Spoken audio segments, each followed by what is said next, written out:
It is still iBrand Daybreak, looking at the chairmanship position tussle in the Labour Party. Of course, that's the conversation we're bringing to you. And there was confusion as the Court of Appeal in Owerri sacked Julius Abure as Labour Party national chairman. Also, the court in the same judgment recognized Lamidi Apapa as the national chairman of the party. The court ordered the Independent National Electoral Commission to immediately recognize and publish the names of the governorship candidates produced by the Apapa-led National Working Committee in Imo, Bayelsa, and Kogi states. The court also dismissed Senator Asan Achonu, the governorship candidate of Imo State, and others from the Abure-led faction of the Labour Party. To have this conversation with us, of course, is Mr. Matthew Oluku. He is a public affairs analyst. Good morning. You're welcome. Good morning. Thank you for having me. All right. Let us start this way. Let's take an overview of the crisis in the Labour Party and how the Labour Party, became popular this period from the point of campaigns to the elections and to this point after their presidential candidate Peter Obi switched over to the Labour Party. The party started to gain traction, and all this while we had Abure and his team, organizing things for the elections and taking charge and making sure the party got all the recognition it deserved.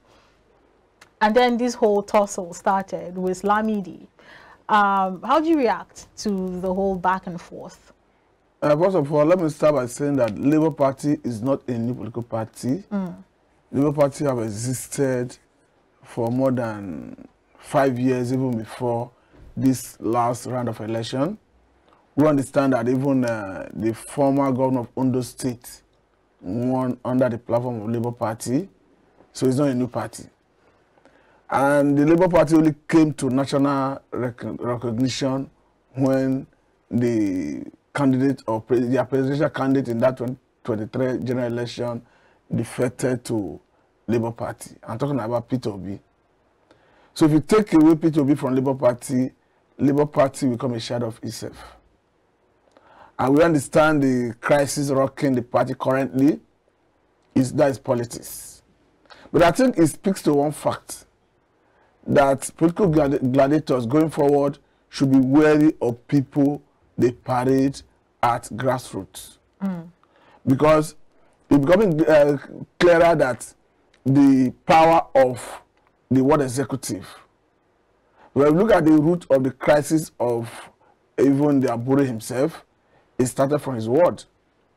A situation where, whether rightly or wrongly, they were able to influence his, maybe his political enemies anyway, were able to influence the executive members of his ward to suspend them. Having done that, the battle shifted to the judiciary. Argument that if you are suspended if you are suspended from your ward, you are not justified to lead the party at the national level, and cause some reason with that. But again, I think as politicians have not started learning in Nigeria. But what we are seeing currently is a situation where we have a situation where there is a court of appeal ruling in, I think, Edo State that affirmed the legitimacy of Abure. You are seeing another court in Imo State, Court of Coordinate Jurisdiction, equal power. So for me, I think the Labour Party should go back and put its house in order. So is it like what? How do we even start to describe this problem? I mean, you just mentioned the whole Court of Coordinate Jurisdiction thing. The court in Edo State, if I'm not mistaken, had some time ago, I think about 10 days ago, recognized the leadership of Abure, and now we're having this other court in Imo State coming up with their own verdict.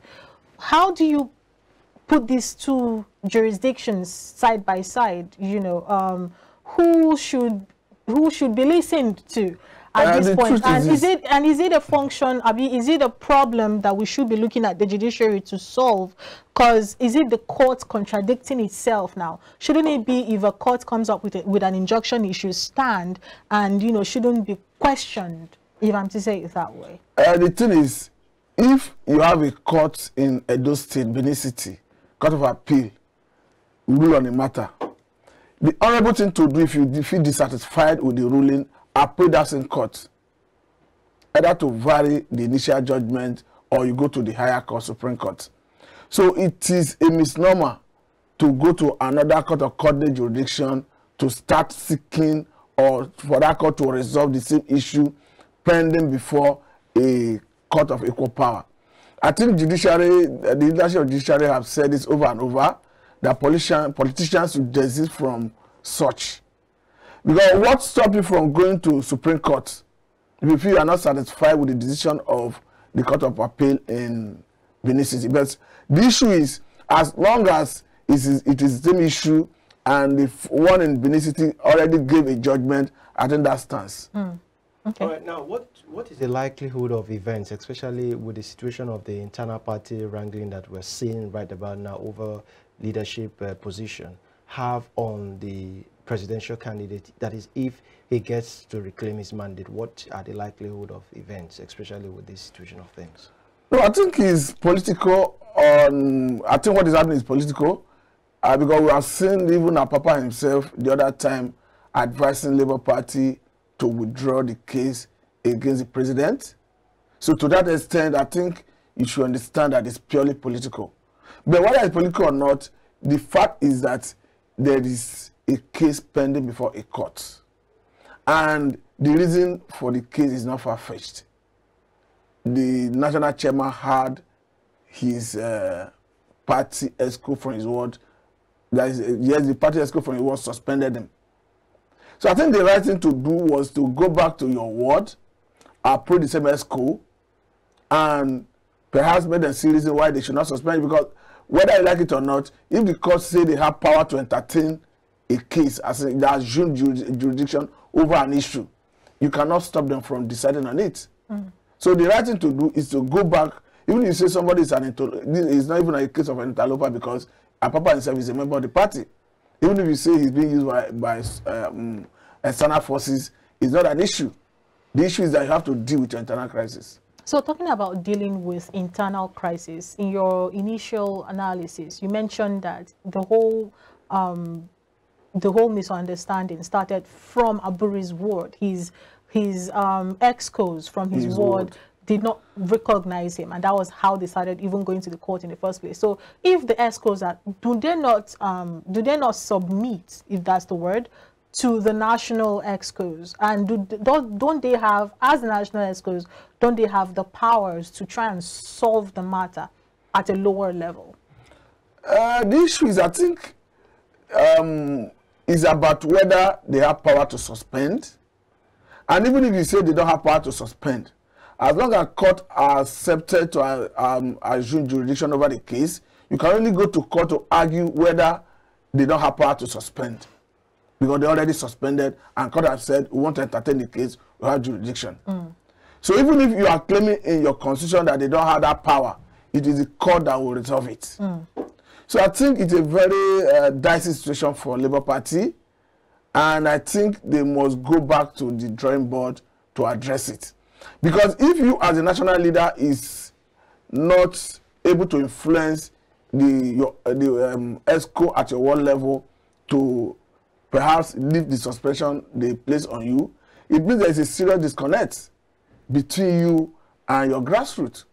And what makes you a good politician if you are not in good terms with your ward ESCO? They say politics is local.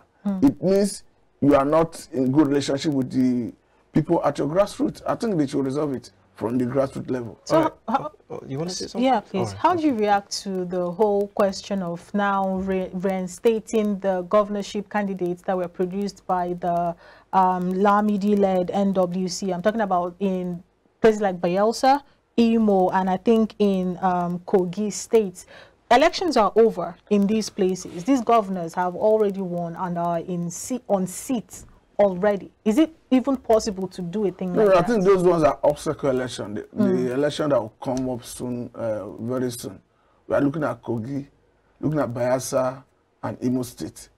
They have not yet conducted gubernatorial election in those states. So it's obstacle election. And perhaps there is already primary election that produce candidates of Labour Party in those states.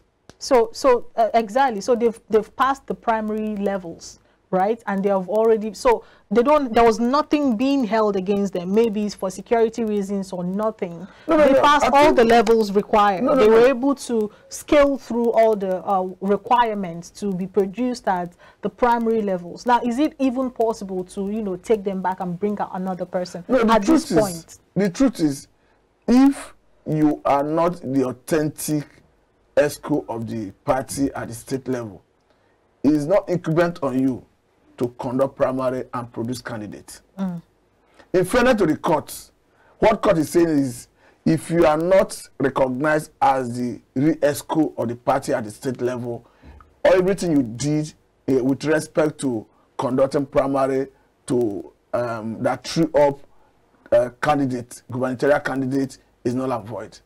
Since Mr. B is now recognized as the chairman at that level, the Mr. B and his ESCO are the ones that are legally qualified to produce, conduct primary to produce the candidates of the party at that level. But I think this is not the end of that issue.